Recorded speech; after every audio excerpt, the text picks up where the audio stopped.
organs of Indian government. Before understanding the organs, first we need to understand how the government exactly play its role. The role of government is ensuring security to the citizen, providing facilities for education and health, collects tax and formulates the various development programs. Here I would like to give you an example. While PM Modi announces all the rules and regulations for this lockdown, you must have seen once he makes the announcement, it is been executed by the law and administration. This is how it works in democracy. So the laws are made and implemented by legislation, and in case of dispute, like you must have seen citizens who violate this lockdown and they are then just caught by the police. In this case of disputes and agreement arises, it is the judiciary that helps to give justice. They help to enforce the law if not followed properly. Well, all this machinery, how the administration is being carried out, you can term these things as institution. An organization founded for religious, educational, professional or social purpose is institution. This institution work towards maintaining democracy.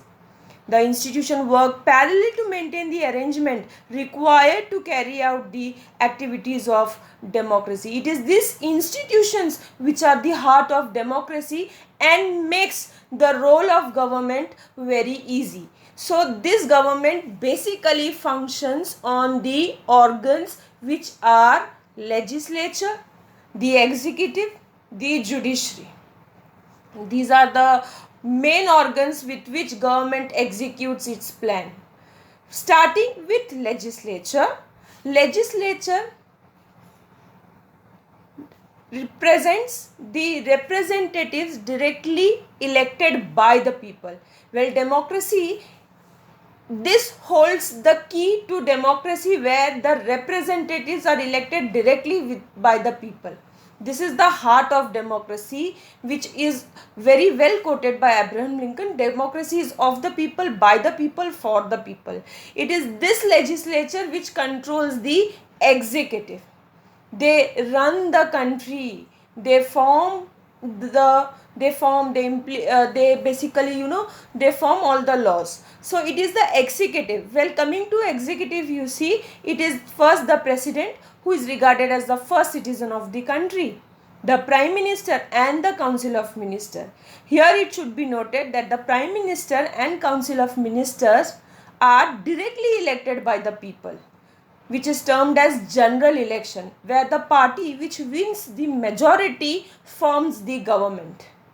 They look after the administration of the country. They are answerable for the governing system of the country. Then the third is the judiciary. Here you can see judiciary is totally a separate organ of government. This is because it should not come under any influence of the legislature or of the executive. Consists of the Chief Justice of India, the Chief Judges of Supreme Court, High Court, District Court. This judiciary is there to protect the fundamental rights of the citizen.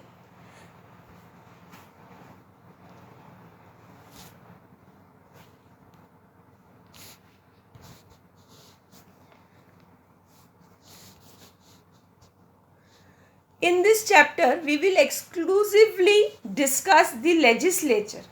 This legislature is considered to be the supreme legislative body of the country, and this consists of Lok Sabha and the Rajya Sabha. As you can see, Lok Sabha and Rajya Sabha. Well, here I have compared the both houses to make it quite simple as to what is this called, what are the qualifications, what are the terms in the sense the tenure for which it works, the method of election, composition, everything differs.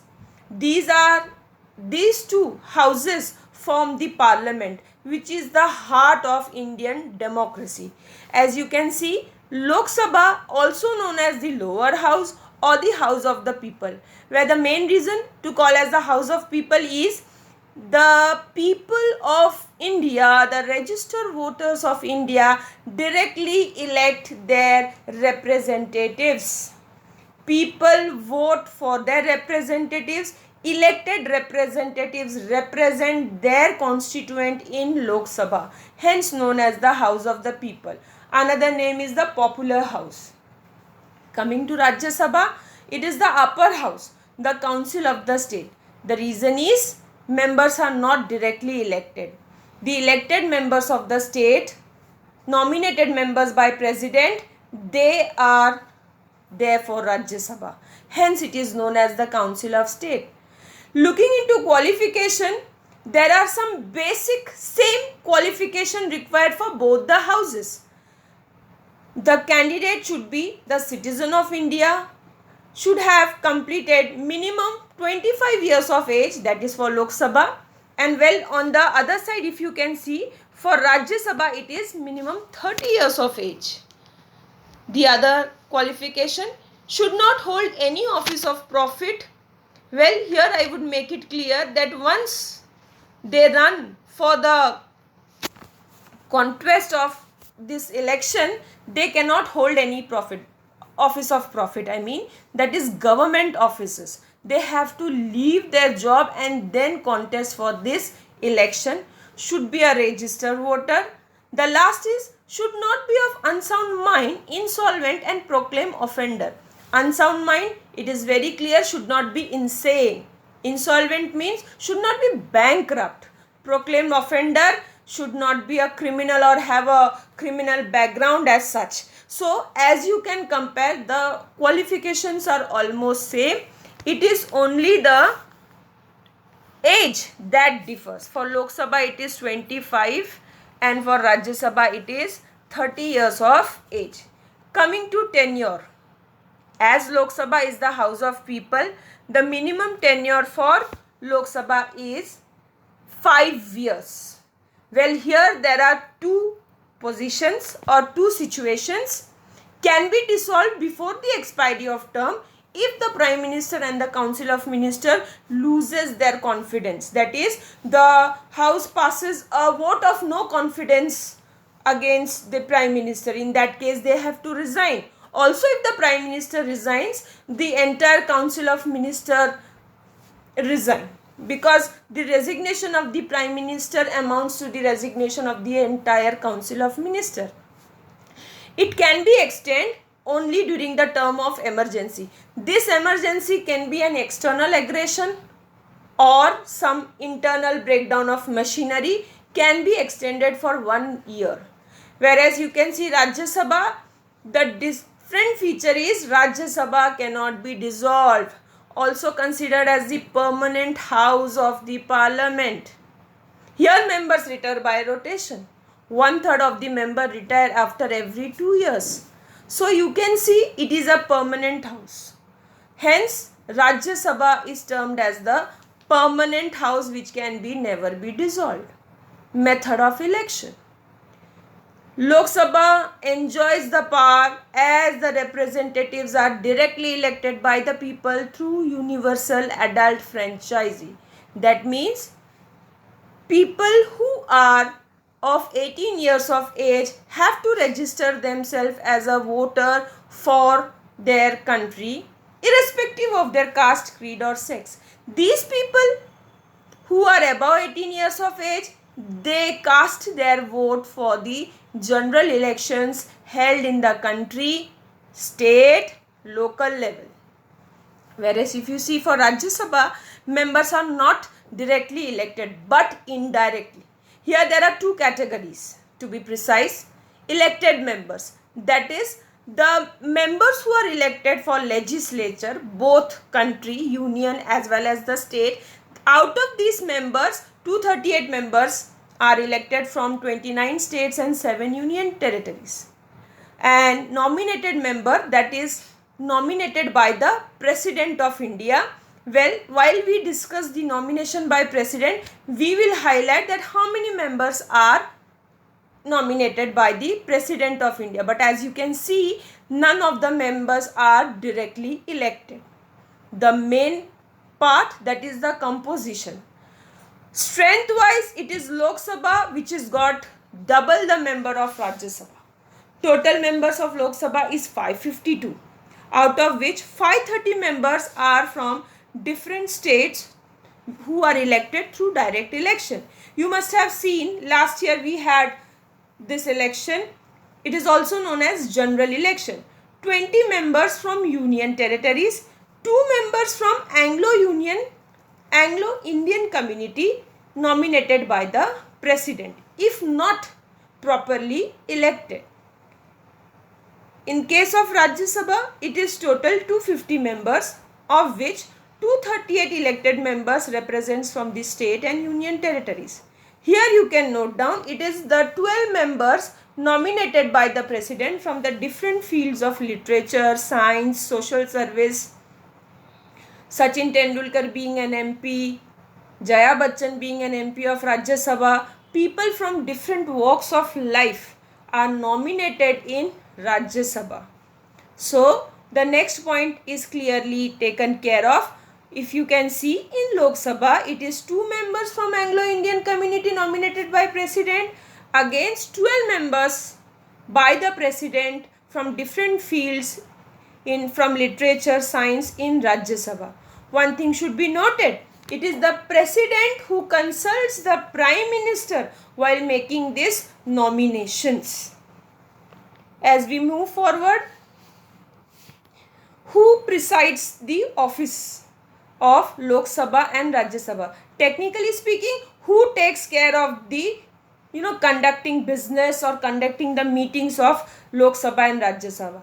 Lok Sabha, it is the speaker.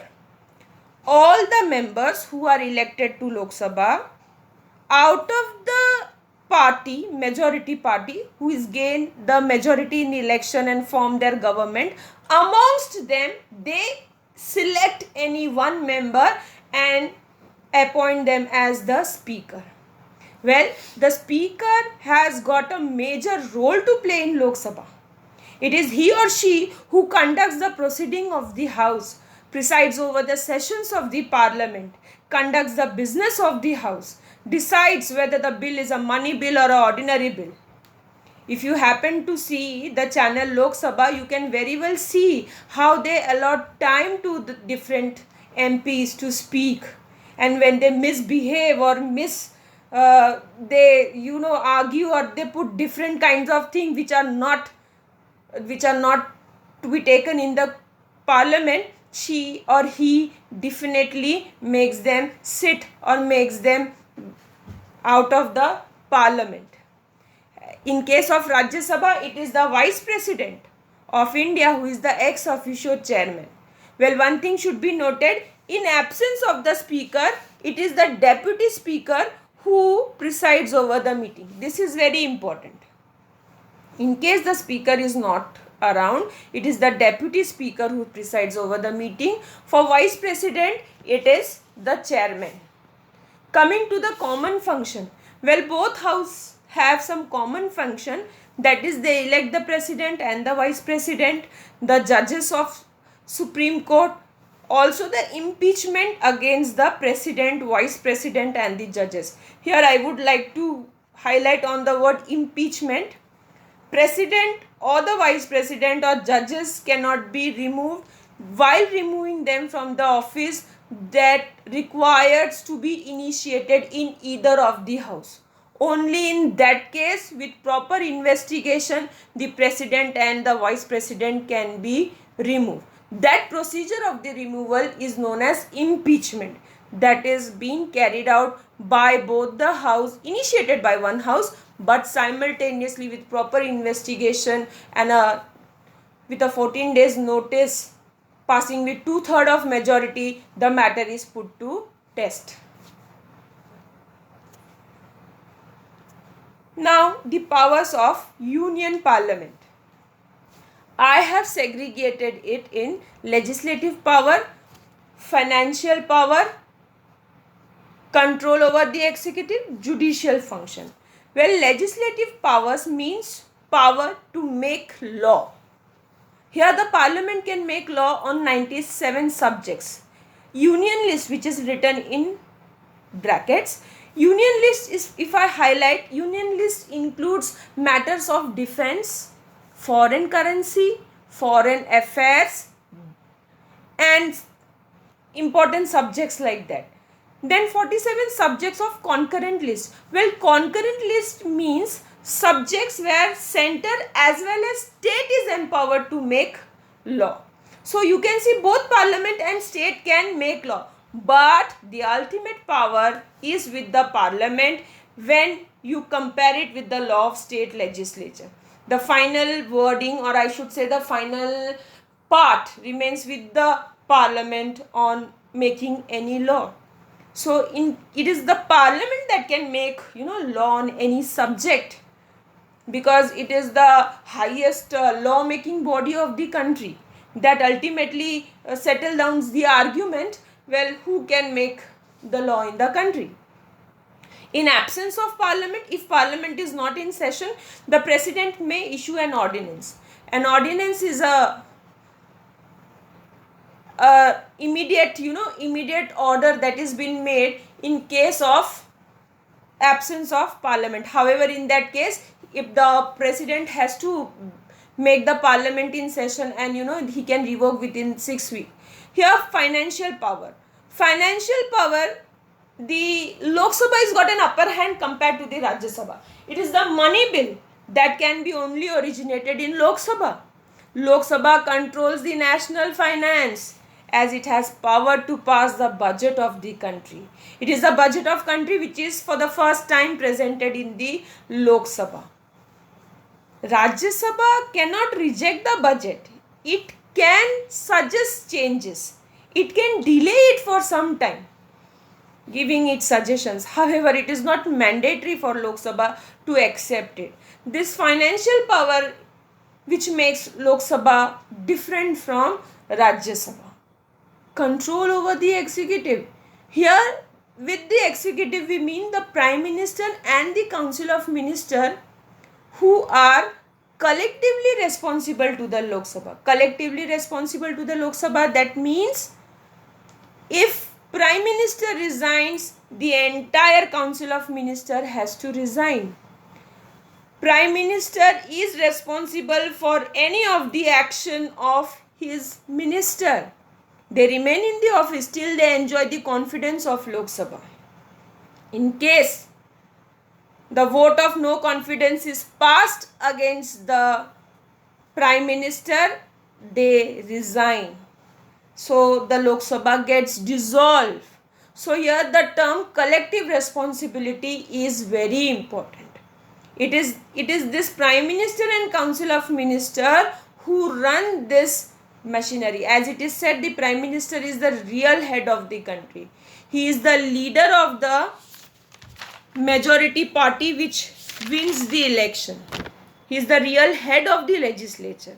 And the second largest political leader is the leader of opposition, who keeps an eye on the working of the party, majority party which is formed government. Judicial function may we need to understand parliament exercise the power to impeach. As I said earlier, the procedure of removal of the president, vice president and judges are known as impeachment. This is the judicial function with reference. These four functions are of great importance. There is one more, that is electoral power. That electoral power may you can just remember, the parliament elects the president and the vice president. That is, an electoral college is formed of all the elected members and they vote for it. This organ of government has some key terms which should be known. First, coming to session. The period during which the house meet to conduct its business is known as session. Here house means Lok Sabha. It should be held twice a year with a gap not more than 6 months between both the session. 3 sessions of the year: monsoon session, winter session, budget session. And you can very well see that the gap between these sessions are not more than 6 months. It is during these sessions all the businesses, transactions, changes in any constitution, amendments in any constitution, or any law, it is all worked out during these sessions. Universal adult franchisee. This is a very important term to understand. The registered voter above 18 years of age are the eligible voter for elections conducted in the country. Well, no discrimination on the basis of caste, creed, sex or religion. This is very important. This power to vote is for anyone who is above 18 years of age. Then is quorum. These sessions which we have mentioned earlier, how one can conduct. Well, quorum is the minimum number of members required to start the proceeding of the house. Usually it is 1/10 of the member must be present for the proceeding of the house. Take in case of Rajya Sabha, where it is 250 members, which is the total strength.